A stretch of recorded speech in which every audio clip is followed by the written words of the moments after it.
Thanks very much for that really wonderful introduction.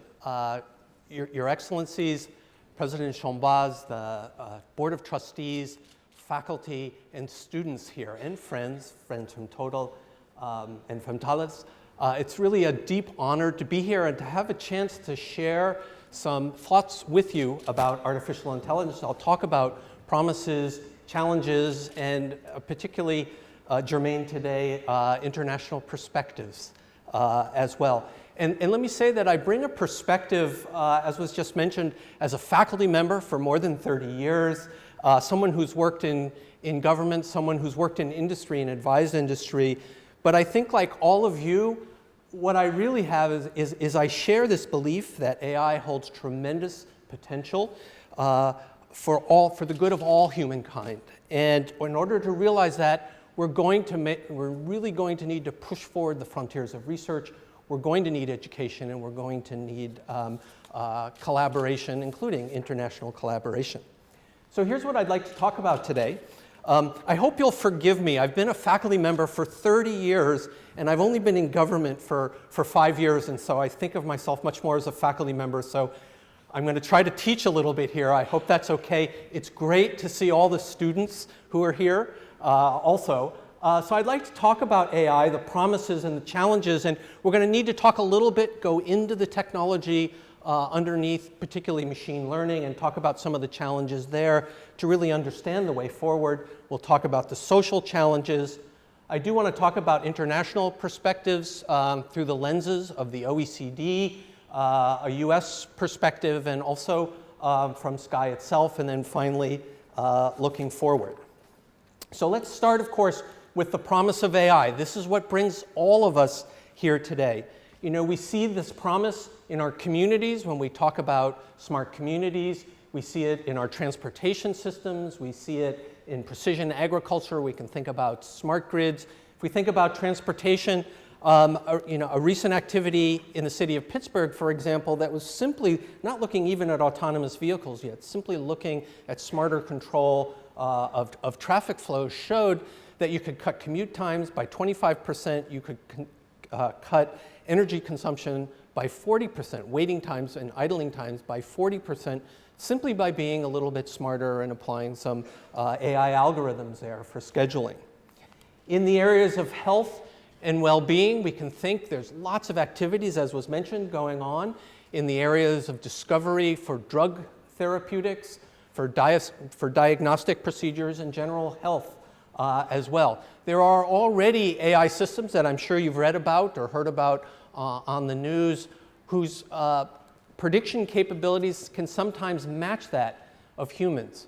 To me, what's really important is when you combine AI with physicians, you get better outcomes and better diagnostics, better predictions than either of them alone. And so one of the things that I'd really like to leave you with here is the importance of human and AI systems working together. And we see that already emerging as a theme in health and well-being, also in education. In science, from scales as small as the atomic and the molecular scales up to the scales the size of the galaxy, we see AI being used to push the frontiers of science discovery. There's a new telescope that's going to go online next year called the Large Scale Synoptic Survey Telescope, the LSST, also called the Vera Rubin Telescope. It's going to produce, over 2 days, it will sample the entire sky, so it'll remap the sky every 2 days. It will produce a 3.2 gigapixel picture every 20 seconds. Each picture will be analyzed, it'll be cataloged, it'll be analyzed for interesting changes, and warnings and advisories will be issued based on that. That's not something any human being can do, and AI is playing a very important role there in the processing and the understanding, and then the notifications that will be given for that telescope facility. And then finally, there are important applications and promises for AI in the areas of national defense and national security. So I hope you'll forgive me a little bit. I'm going to go into teacher mode now, which means you should not fall asleep, right? Actually means you should pay attention. There's going to be no exam, though, so I'm going to teach but I'm not going to give no blue book exams or how exams are given here. But I want to give you a little bit of background about AI and about machine learning, which goes by the name narrow AI sometimes and more general AI, because I think to really start to understand some of the challenges when people talk about transparency, fairness, explainability, which we'll talk about, you need a little bit of background. So bear with me. This will hopefully be fun. So you can divide AI broadly into two areas. One we might call narrow AI. And this is what you've been reading about and hearing about so much. And it's in the field of machine learning. And here we have AI systems that are specialized to work on very specialized tasks. So translating speech into text or classifying images that certain objects are in these images. And this is much of the source of recent excitement that we've seen. The key thing here, narrowly focused in a very specific domain, and absolutely breathtaking discoveries have happened here. In general AI, this is now, as opposed to being narrow, we're talking about being more general. And the idea here is that these systems will, and I think this is still very much a future tense type of activity, will exhibit the flexibility, the plasticity, the versatility of human intelligence in a broad range of cognitive domains. Learning from small examples, transferring learning that we learned over here on one environment into a new environment, reasoning, creativity, and planning. And so these general purpose AI systems, you may think of these narrow ones as a little bit more perceptive, sort of lower level human-like sensing and perceptive capabilities. And we might think of general purpose AI as higher level cognitive capabilities where intent, meaning plays an important role in how the system behaves and understanding.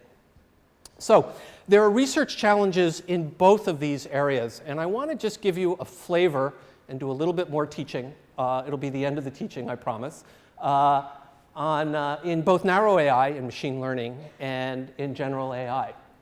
So this is going to look maybe a little bit odd to you, but on the left-hand side, you've probably heard how important data is. Data is needed to train machine learning systems, and one of the most promising type of machine learning algorithms is what's shown there in the top middle. It's called a classifier. It's a deep neural network. There are multiple layers. And what happens is an image comes in. Each of those circles up there represents a computation. The output from a computation goes to another computation, actually probabilistically. And we do that image after image after image. And with each image, it's already been labeled, so we know whether we've been successful or not. And machine learning and deep learning is all about how to optimize that computation to make the highest quality predictions based, and this is important, on that training data. Okay, so at a high level, that's how AI systems are trained, AI machine learning systems are trained. Then what we do is we take a new image, we put it into that classifier that's already been trained with all that training data, tens of thousands, hundreds of thousands of, say, images in this case.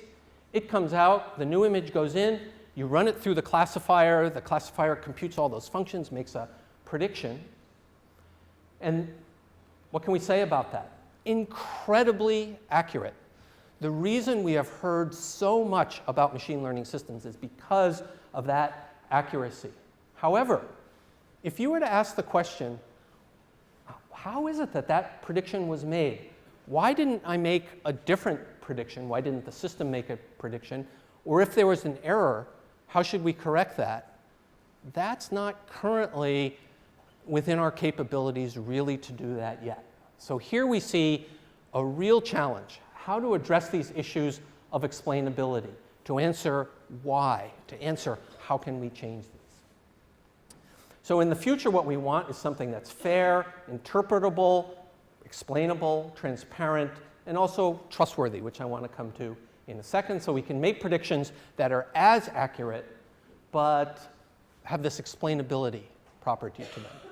So that's one challenge just in the area of machine learning. I want to talk about a couple of other challenges, and then we'll sort of move on beyond narrow and general AI. I'm not sure, maybe way in the back, I hope you can see this. Can you see that picture in the middle on the far left? Can everybody see that? What do you think that is? I think everybody here, if you're close enough to see it, will say, oh, that's a stop sign. And if you're close enough, you can see that, oh, it's a stop sign, and it has a couple of pieces of paper on it. Now, there's a really fascinating story behind that particular image of a stop sign with pieces of paper on it. Now, this comes from a research paper that was published about a year and a half ago in a computer vision conference.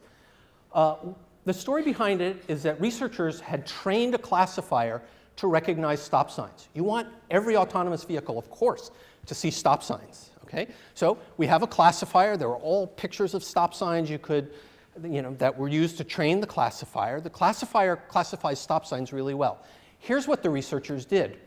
The researchers took pieces of black and white paper and were allowed to paste them on the stop sign wherever they want. I should also say they had the training data, they had the algorithm, but this was a classifier that was trained to recognize stop signs. And their attack, if you will, were simply to stick pieces of paper on that stop sign. In all 45 cases that they did where they stuck those black and white pieces of paper on the stop sign, they were able to fool the classifier to calling that stop sign a 45-mile-an-hour sign. In every case. Now, big difference between go 45 miles an hour and stop. Okay? The other picture there, this is from a paper that came out actually just even more recently. On the left-hand side, you see an image of a cat that AI people love to look at cat pictures. I don't know why. But it's classified correctly as a tabby cat. Now, that image on the right that you see looks exactly the same to you. It looks exactly the same to me. However, noise has been added. Noise that's not perceptible to humans, but the classifier now takes that original image with some noise thrown in that we cannot, so perturbing some of the pixels that we cannot see, and says, oh, with 99% probability, that's guacamole. So what this is meant to say is that our AI systems, even though they're able to do amazing predictions, there's a certain fragility to them, right? That they work well in the cases for which they've trained, but once you start moving out of that, it's all bets off. Maybe that's overstating it just a little bit, but that if these systems are fragile, and we're going to make life-dependent decisions on these, we want to make sure, actually, that they're much more robust. So this points to a really critical, I think, research challenge here. That kind of AI is called adversarial AI. How do I break current AI systems? And there's a whole sort of subfield of activity going on in adversarial AI. There's a lot of work going on in AI data and privacy in particular. Rather than having to give you the actual data, can I encrypt the data first, then do machine learning over the data, and then return answers in terms of classification, but it was computed over the encrypted data. So the algorithm never even sees the original data. There's a lot of interesting work there. A paper by Microsoft on cryptonets in particular was one that really turned my head. Okay, so hopefully, and it's one of the wonderful things about being in research, there are always critical challenges, and you can understand how important these challenges are. Now, I want to talk about general purpose AI, and I'm not going to talk about it. I'm going to show you a short 60-second video clip that, to me, really illustrates a great aspect of general AI. What you want to keep, so here's the beginning of the picture over here. What you want to do is you want to keep your eye on that little 2-year-old boy over there. Now, let me assure you, this boy has not been trained by looking at 10,000 or 100,000 pictures of a 20-year-old graduate student coming into a room and trying to do something, right? So that 2-year-old boy is just there. There's a student coming in the room. He's carrying a bunch of books. He's going to put those books, he wants to put those books in that cabinet there, but the door is not open. And so you'll see the student sort of banging up against the door. And what you really want to think about, remember we're talking about general AI, where the notion of context, understanding intent, being able to learn and reason with very little bits of past history. This is what's central here. So I'm going to show you a movie about what happens here. This comes from Josh Tenenbaum, who's a social psychology professor at MIT in the Center for Mind, Brain, and Machines, which is actually an NSF-funded science and technology center. Let me see. Hopefully this will work. This video here is from an experiment on spontaneous healthy behavior in 18-month-olds, 1.5-year-olds. The experimenter is a big guy, Felix. Okay? The subject of the experiment is a little kid who's watching, and he doesn't know what's going on any more than you do. But think about what's going on inside his head. He sees Felix banging against the cabinet. It looks like he needs help. How do you know that? Well, watch what the kid does.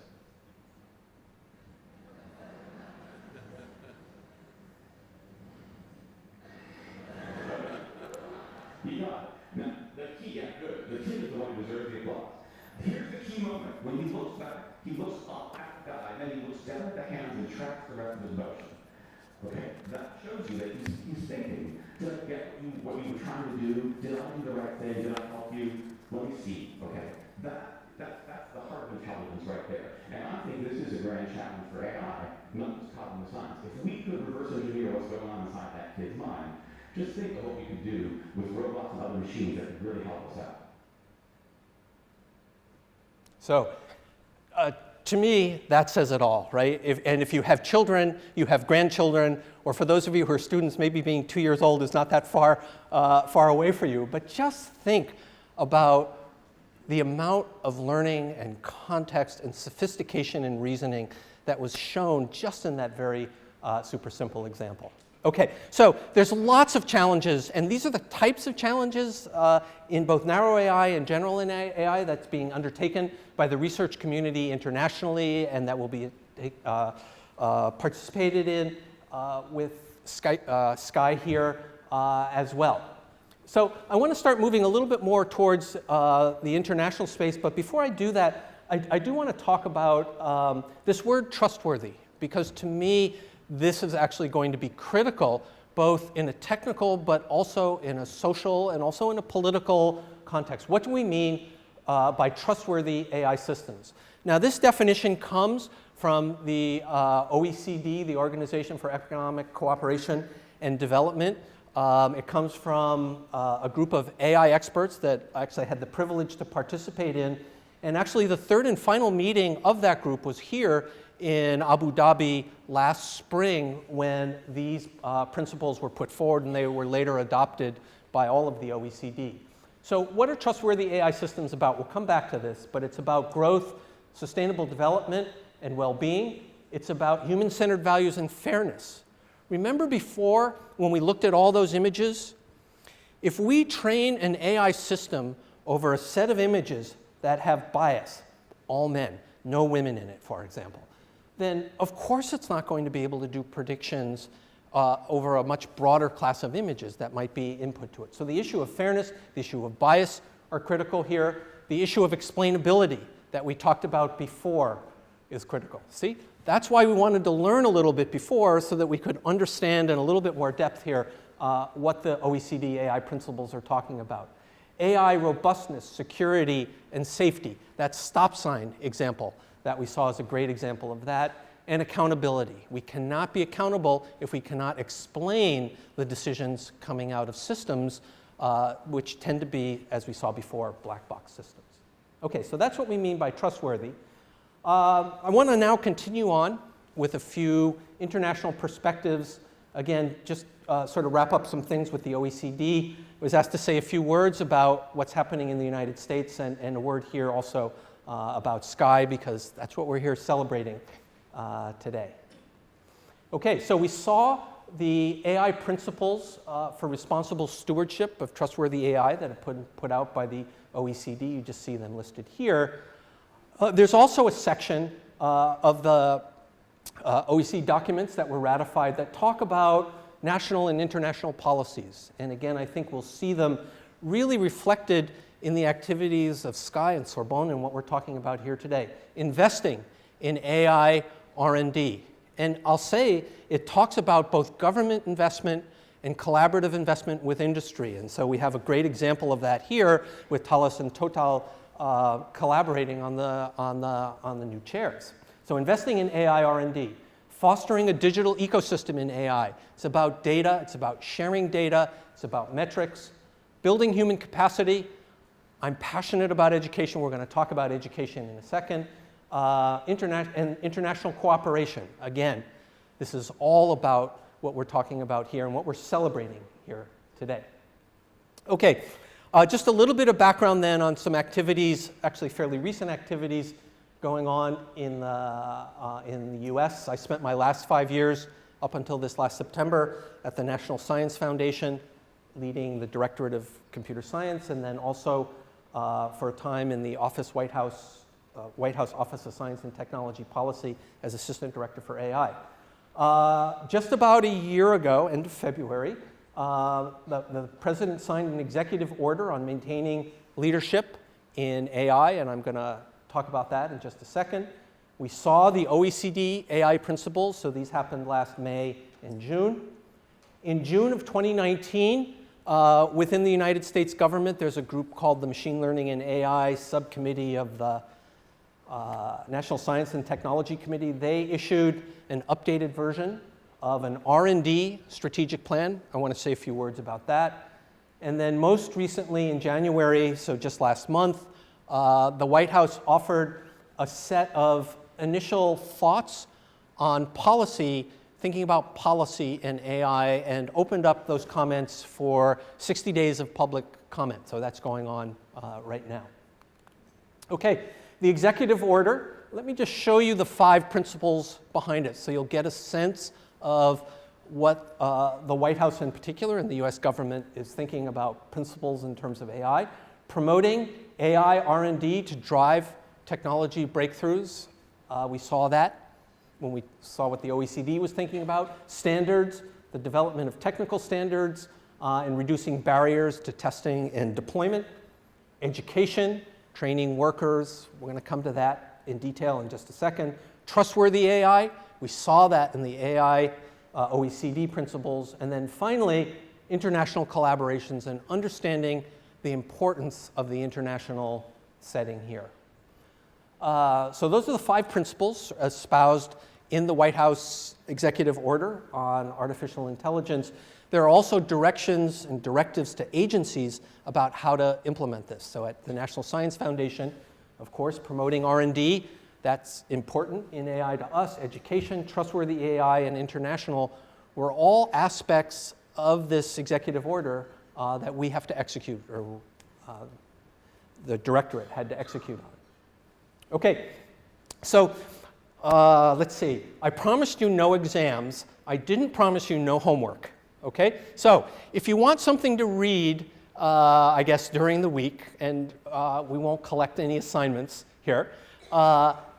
Just a few months ago, last summer, the National Science and Technology Committee put out an updated R&D strategic plan. And you can see there the 8 aspects of the strategic plan. There was this first strategic plan for AI, really one of the first ones put out by any government in 2016. This 2019 is an update.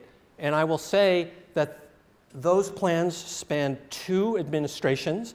And both administrations, so this one, the first 7 are actually components in the 7 principles in the first AI R&D strategic plan. These were updated because of changes in technology and research directions. And the 8th one was added this past June, and again, talks about these public-private partnerships, exactly what we're seeing here with Thales, Total, and working together with Sorbonne, these public-private partnerships. Okay, well, and you heard about this in a way, that was a wonderful video that we all saw at the beginning about the Sorbonne Center for Artificial Intelligence. And there's a wonderful quote on the website, which I'd encourage you to take a look at, by President Chambaz, who spoke to us before, about the ambition of SCAI being to contribute significantly to the excellence in interdisciplinary research and education in AI by promoting exchanges between researchers, teachers, students, and industry. And so we've seen that in all the remarks that we heard just shortly before. And so you see research and education being really two of the main pillars. I mean, it's all about the people, the work that they do, and the teaching that they do. More than 100 faculty who have expertise in AI affiliated with the Sorbonne, 150 postdocs and graduate students working in that area, and lots of collaboration, industrial collaborations, international collaborations, and interdisciplinary collaborations. Okay, so time to start wrapping up, and I want to do that just by looking forward a little bit, because hopefully you've learned a little bit about AI, seen some of the research challenges, got a sense of what's happening internationally. Let's take a look forward. And you know, one of the things that we haven't really talked about yet is the issue of, well, we have talked about jobs and how important education is for jobs. There's an issue of disruption for jobs. And I have 3 quotes. It might be a little hard to see from the back. Back in 2013, Fran Osborne from, I believe it was Oxford, came out with a prediction that 47% of the total US employment is at high risk. And that was over a 10 to 20 year time frame. And that really, I will tell you, living in the US, that shook people up, 47%. The OECD came out with an estimate 5 years later, about a year and a half ago, saying that, well, maybe it'll be around 14% of the jobs across the OECD area, those 36 nations, that are at risk of automation. McKinsey came out with a very interesting study in 2017. 3 to 14% will need to switch occupations, but they said, and this is what I really liked about this report, they talk about other workers needing to adapt as their occupations evolve alongside of increasingly capable machines, right? Coming back to that theme of people and software, people in AI, people in machines, however you want to name it, working together. And so we see all these differing predictions, but I will absolutely assure you that's what's clear. There are things that are clear. There'll be some disruption, absolutely. This notion of the human technology frontier, people and AI systems working together, is going to become increasingly important. And consequently, lifelong learning is going to be critical. So again, I'm so happy to see so many students here. I can sort of identify you because you look like maybe you're 18 to 22-year-old. When you think about lifelong learning, I have what's either good news or bad news for you. And that is, learning is not going to end when you graduate from here. It's going to be a lifelong process. It's going to be a lifelong process because jobs are going to change, the needed skills are going to change, you're going to need continued background. This is something where universities looking towards the future are really going to have to, I think, step up their game. Some absolutely are doing that already, but more generally, this notion of lifelong learning is absolutely going to be critical. So let me talk just a little bit about education. You can see, again, 2 administrations over there. In February of 2016, President Obama spent his entire weekly, every week he recorded an address to the nation. He spent an entire address just on the topic of computer science education, near and dear to my heart. He says, in the new economy, computer science isn't an optional skill, it's a basic skill.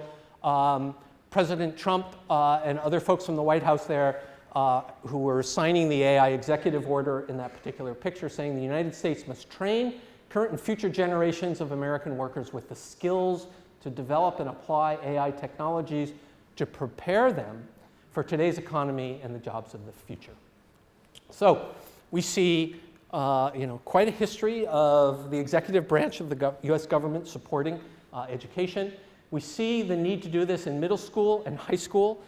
Now, this doesn't mean we're going to train experts in AI in high school, but what it does mean is we are going to give access to computational thinking skills, algorithmic thinking skills, the notion of using computing creatively, make that available to all students across the country. At the undergraduate level, we see in the United States booming enrollments in computer science. But to me, that's only the tip of the wave. What we're really going to see, and what's going to impact a lot more people, is the application of computing, of computational thinking in other disciplines. And we call that CS plus X. Takes, absolutely major in humanities, major in social sciences, major in physics or astronomy. You are going to need some amount of computational capabilities there and to understand that. And so that's what's become known as CS plus X. At the graduate level, it's all about research and driving innovation through research, and then finally, lifelong learning, being the new norm. Okay. Okay, I want to finish up just with one slide on research partnerships, because today is really all about research partnerships, I think. Partnerships between universities, between government, between academia and industry, and internationally, as I mentioned. So I put up two things here. One is a quote that I love from Eric Schmidt, who was the former CEO of Google and Alphabet. It's talking about the importance of research, and he says the National Science Foundation is where all interesting research gets started. Well, so I was working at NSF in the time, so when somebody says that, it's great to hear. Really, where it gets started is it gets started in our universities. NSF just provides research funding. The research happens on our campuses. The research happens in our industrial labs. Incredibly important. So let's see, I gave you one piece of homework already. Can you remember? Read the AI R&D strategic plan. Here's another piece of homework. This is actually, it's a report. It came out actually now 5 years ago from the American Academy of Arts and Sciences. And it talks about innovation relying on breakthrough discoveries funded or resulting from fundamental curiosity-driven research, right? So, yes, there's a lot of research that goes on in an industry. Some of that is little r, big D. Some of that is big R for, fundamental research. But fundamental research is critical. This report also talks about a robust national government university industry research collaboration and calls for that as a wake-up call within the United States where it's aimed.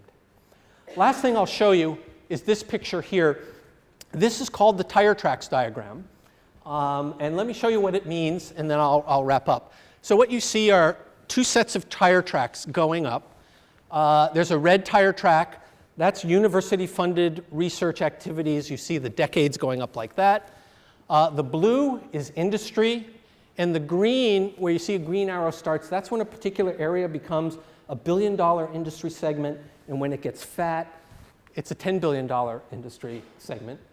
And the most important thing in this picture, because it speaks about partnerships, are those arrows, those black arrows, going back and forth between industry, academia, back into industry, into products.